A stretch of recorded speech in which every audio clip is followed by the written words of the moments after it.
स्वागत है आपका इस YouTube चैनल पे। तो बाबू लोग, इस वीडियो में जो हम लोग देखेंगे वो क्लास 12वीं का जो है वो इकोनॉमिक्स अर्थशास्त्र देखेंगे। तो इस सप्ताह होने वाले आपका जो वीकली टेस्ट है उससे रिलेटेड ये वीडियो है। तो वीडियो को लास्ट तक देखिएगा। चैनल के ऊपर आप नए हैं तो चैनल को सब्सक्राइब भी कर लीजिएगा और दोस्तों के पास ज़्यादा से ज़्यादा शेयर भी कर दीजिएगा। तो चलिए हम लोग बिना समय गवाए क्वेश्चन के ऊपर चलते हैं। तो क्वेश्चन के ऊपर चलने से देखिए यहाँ पे क्वेश्चन जैसे कि आप देख पा रहे हैं बड़े बड़े अक्षरों में फर्स्ट क्वेश्चन देख रहे हैं कि निम्नलिखित में से कौन सा विनिमय का सर्वोत्तम साधन है। तो विनिमय, इस वर्ड को समझिए, विनिमय का सर्वोत्तम साधन है। तो देखो यहाँ पे क्या होगा कि विनिमय मतलब कि विनिमय कहते किसको है। विनिमय कहते हैं जैसे सपोज पहले चलता था और अभी भी यही होता है कि अगर आलू खरीदा तो आलू के बदले क्या आपने चीनी दिया या पैसा दिया।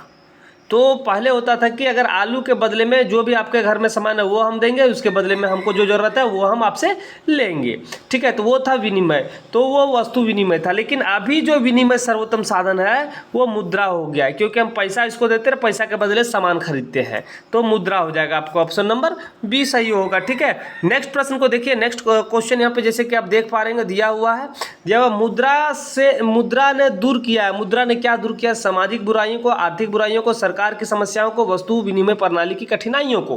तो देखिए मुद्रा ने सबसे तो बेसिक जो सबसे पहला जो यहाँ पे दूर किया है वो वस्तु विनिमय प्रणाली की कठिनाई को दूर किया है। कैसे दूर किया है? तो इस प्रकार से दूर किया। अगर सपोज मान लीजिए अभी हम लोग एक मुट्ठी में पैसा लेके जाते हैं और उधर से भर ट्रक हम लोग कुछ भी वस्तु लेके चले आते हैं। लेकिन पहले क्या होता था कि एक भर ट्रक आप पैसा लेके जाइए तो अभी आप जाके भर ट्रक आप कुछ सामान लेके आते थे। तो ये आसानी कर दिया, और जिसके पास नहीं होता था वो भूखे मरता था, है ना। अब पैसा तो वैसे तो ऑलरेडी हर एक के पास कुछ ना कुछ अवेलेबल होता है। तो इसीलिए इसने क्या किया कि वस्तु विनिमय प्रणाली की कठिनाई को सबसे पहले समाप्त किया। किसने? मुद्रा ने, ठीक है। चलिए आगे देखिए। कहता है निम्नलिखित में से मुद्रा का मुख्य कार्य कौन है। तो मुद्रा का मुख्य कार्य कौन है? तो देखिए मुद्रा का मुख्य कार्य मूल्य का संचय, साख का आधार, संपत्ति की तरलता और विनिमय का माध्यम। तो देखो यहाँ पे इसका क्या होगा। तो देखिए सबसे पहले मुख्य कार्य पूछा जा रहा है, तो मुख्य कार्य पूछा जा रहा है तो विनिमय का माध्यम बन गया है ये, ठीक है। ऑप्शन नंबर डी सही होगा।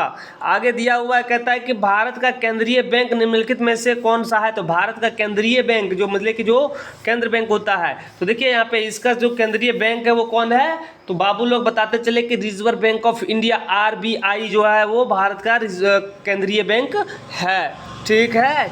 आगे देखिए नेक्स्ट प्रश्न दिया हुआ, कहता है केंद्रीय बैंक के निम्नलिखित में से कौन कार्य है। तो नोटों का निर्गमन का एक अधिकार, सरकार का बैंकर, विदेश विनिमय कोष का संरक्षक या उपयुक्त सभी। तो देखो बाबू अब बताते चले आपको, ये जो केंद्रीय बैंक का है वो नोट का निर्गम का एक अधिकार उसी के पास अधिकार है, सरकार का बैंकर भी वो है, विदेश विनिमय कोषों का संरक्षक भी यही करता है। तो सब कार्य तीनों यही कर रहे हैं। कौन? RBI जिसको हम लोग रिजर्व बैंक ऑफ इंडिया कहते हैं, ठीक है। तो आपका सही हो जाएगा ऑप्शन नंबर डी, ठीक है। चलिए आगे देखिए, देखा दिया हुआ है, कहता है केंद्रीय बैंक द्वारा कौन सी मुद्रा जारी की जाती है। तो केंद्रीय बैंक मुद्रा, चलन, साख मुद्रा, सिक्के या इनमें से सभी। तो केंद्रीय बैंक के द्वारा जो मुद्रा जारी किया जाता है वो चलन मुद्रा जारी किया जाता है। कौन सा मुद्रा? चलन मुद्रा जारी किया जाता है, ठीक है। चलिए तो आपका ऑप्शन नंबर क्या हो जाएगा? तो इसका सही आंसर आपका ऑप्शन नंबर ये हो जाएगा, ठीक है। चलिए नेक्स्ट क्वेश्चन को आप देखिए। नेक्स्ट क्वेश्चन दिया है reserve bank of India man है, जिसे कि अभी हम लोग RBI कहते हैं। इसकी स्थापना कब किया गया था? तो 1947 में, 35 में, 45 में या फिर 37 में। तो बताते चले कि ये 1935 में RBI का गठन किया गया था, ठीक। चलिए आगे देखिए। आगे दिया हुआ कहता है केंद्रीय बैंक का शाख निर्माण करती है। तो केंद्रीय बैंक शाख निर्माण करती है बैंक दर के जरिए या फिर खुले बाजार, जिसको हम लोग बैंक दर के जरिए, खुले बाजार प्रतिक्रिया के जरिए, CRR के जरिए, इनमें से सभी। तो केंद्रीय बैंक जो मतलब कि ये होता है, ये सभी होता है, इनमें से सभी के द्वारा वो अपना शाख निर्माण नियंत्रण करता है, ठीक है। आगे जनता का बैंक कौन सा है। तो जनता का बैंक जो है वो देखिए, जनता का बैंक होता है व्यापारिक बैंक, ठीक है। केंद्रीय बैंक ये सरकार का बैंक है, तो जनता का बैंक ऑप्शन नंबर ये आपका होगा, ठीक। ठीक है। चलिए आगे दिया हुआ, भारत में 1 रुपये का नोट कौन जारी करता है? तो भारत में 1 रुपये का जो नोट पहले जारी होता था, अब तो बंद हो गया, लेकिन पहले जारी किया जाता था, तो ये कौन जारी करता था? तो देखो भारत में जो 1 रुपये का नोट जारी करता था, भारत सरकार का वित्त मंत्रालय 1 रुपये के नोट को जारी किया करते थे और जारी करते हैं, ठीक है। तो इस प्रकार से हम लोग जो MCQ प्रश्न देखे, ये सभी को आप अच्छे से देख लीजिएगा, क्योंकि आपके वीकली टेस्ट और फाइनल एग्जाम में जरूर पूछा जाएगा, इसलिए आप इसको अच्छे से देख लीजिएगा। चलिए हम लोग देखते हैं कुछ लॉन्ग प्रश्न। लॉन्ग में दिया हुआ कहता है कि नगद कोष अनुपात CRR क्या है? तो देखिए CRR क्या है कि व्यापारिक बैंक को अपने कुल जमा राशि का एक निश्चित प्रतिशत केंद्रीय बैंक के पास जमा कोष के रूप में जमा करना पड़ता है, जिसे नगद कोष अनुपात कहते हैं। नगद कोष अनुपात किसे कहते हैं?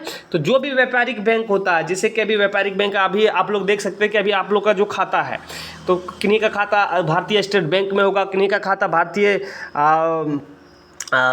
किन्हीं का खाता जो है वो SBI में, किन्हीं का खाता मतलब कि बैंक ऑफ इंडिया में, ये सब में है ना। तो ये सब जो है वो व्यापारिक बैंक है, तो इसका कुछ हिस्सा मतलब कि अपनी कुल जमा राशि का एक निश्चित प्रतिशत केंद्रीय बैंक के पास RBI के पास जमा करेगा, ठीक है। अरे जमा के रूप में जो नगद कैश के रूप में जमा रहेगा, उसी को हम लोग कहते हैं नगद कोष अनुपात, ठीक। चलिए आगे दिया हुआ प्रश्न अब कहता है सीमांत उत्पाद तथा कुल उत्पाद के बीच संबंध समझाइए। तो सीमांत उत्पाद, तो सीमांत उत्पाद और औसत उत्पाद के बीच संबंध को निम्नलिखित प्रकार से प्रकट किया जा सकता है। देखिए यहाँ पे, ठीक है, देखिए यहाँ पे सीमांत उत्पाद और यहाँ पे दिया हुआ सीमांत उत्पाद और यहाँ पे कुल उत्पाद, ठीक है। तो इस जगह पे आप ध्यान से देखिए, यहाँ पे इस जगह पे आप देख पा रहे होंगे, इस ग्राफ में आप समझिए कि सीमांत उत्पाद और यहाँ पे कुल उत्पाद के बारे में यहाँ पे। तो यहाँ पे देखिए कि सीमांत उत्पाद और कुल उत्पाद कभी कभी ग्राफ में ऊपर उठता है, लेकिन डाउन ही एक जगह पे आके टूट रहा है, ठीक है। तो ये साधन और उत्पादन है। आगे देखिए दिया हुआ है प्रश्न, कहता है कि पूर्णकाय मुद्रा मतलब कि फुल बडीज मनी जो है तथा शाख मुद्रा क्रेडिट मनी क्या है?